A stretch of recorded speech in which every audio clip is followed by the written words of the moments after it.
Hi Diego, I'm Ezelle from the upcoming. It's lovely to meet you today. Hi, Congratulations Isabel. on At Midnight. How are So you?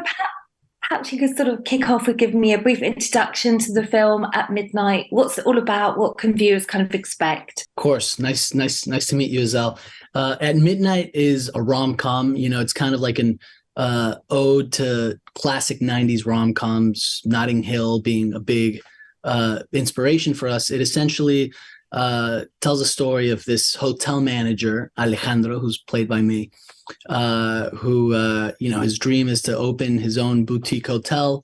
And Sophie Wilder, who's a big movie star, who's shooting a big action movie called Super Society, and catches her co-star and boyfriend cheating on her before she goes to shoot to Mexico. She goes to Mexico and meets the junior hotel manager of the hotel where she's staying at, played by me, and romance ensues. We can only meet at midnight because she has to still, pretend that she is with her boyfriend, with the co-star, with Adam, for publicity reasons.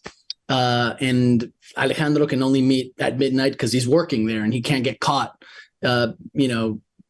being romantically involved with a hotel guest. So that's essentially what the movie is about. And what was it about the script when you read it that stood out for you and made you want to take on this role? Well, I developed this script. This is a movie that I produced under my production company. It's the first movie that we produce under Three Amigos. It's a very special project because it's the first project that we started developing after Luis Miguel, which was a show that I did. We wanted to, you know, tell the story and just, of a classic rom-com, and what's special about this one is it's shot in Mexico, and it's the first time, a Hollywood rom-com is shot in Mexico. And, you see rom-coms, that are shot in New York, Seattle, LA, London, Paris, and, the city where it takes place in it is almost plays like a character in the film, right? And this is a love letter to Mexico in many ways, and also kind of like an ode to classic rom-coms that I grew up watching and loving, like A Holiday and Notting Hill and Love Actually. Me too. So obviously your on-screen relationship with the character Sophie is kind of like off the charts. It's especially this sort of tango dance scene that you guys have together. What was it like working with her, and what was some of your favorite moments filming on set? Working with Monica was great. She was a great dance partner. Literally, and also, acting wise, she was, just great to work with. We did chemistry reads with many different actresses, because it was very important to, find the right chemistry. And I remember I had COVID when I was doing all these chem reads, and we were doing them via Zoom. And, Monica just really brought something so fresh and so and just so great. And she was, a great partner.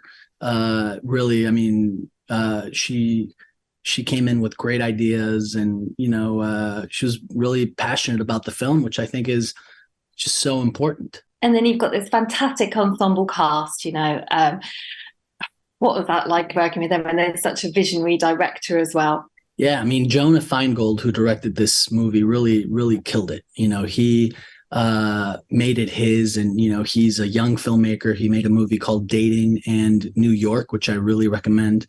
He shot that for $200,000 in New York, which is insane.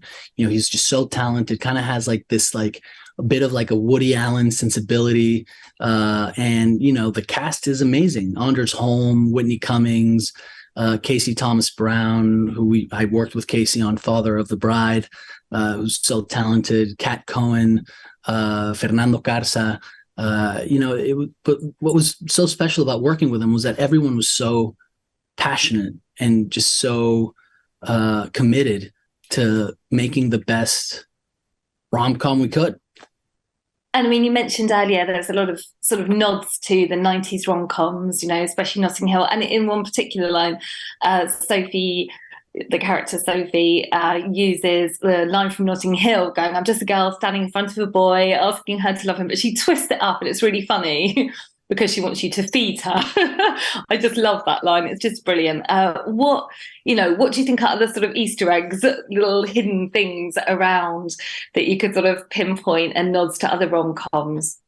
But also what makes this so original too? I mean, that's definitely one of them, the one that you just mentioned. And what makes this so original is, like I said, this is the first time a rom-com is being shot in Mexico, and it's almost like a love letter to Mexico.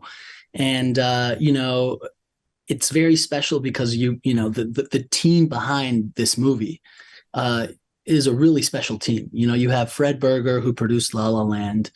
You have Michel Franco, who's an incredible Mexican filmmaker. We worked together in Nuevo Orden, which won the Silver Lion at the Venice Film Festival in 2020, and he's producing this with me as well. So you kind of have the best of Hollywood and the best of Mexico working together in this. And I think that's just really special. And was it kind of very important for you? We see Mexico all the way through as the story unfolds. It's such a beautiful setting. Was it also very important for you having that in your heritage to kind of make Mexico then a character of its own? Big time. I think there's so much beauty in Mexico. And, unfortunately right now, a lot of the projects are, based on, narcos and, things, which, yeah, I mean, it's part of it, but it's not, what Mexico is, and I wanted to show, a positive light, and wanted people to, the same way, when you watch Midnight in Paris and you want to go to Paris to watch this and go like, oh man, I want to go to Mexico City. I want to go to the Riviera Maya. And yeah, just, show, the positive light, of Mexico. Oh, well, thank you very much for speaking to me today. I think we're out of time, and congratulations. Thank you very much. Thank you, Ezelle. Thanks. Bye. Bye-bye.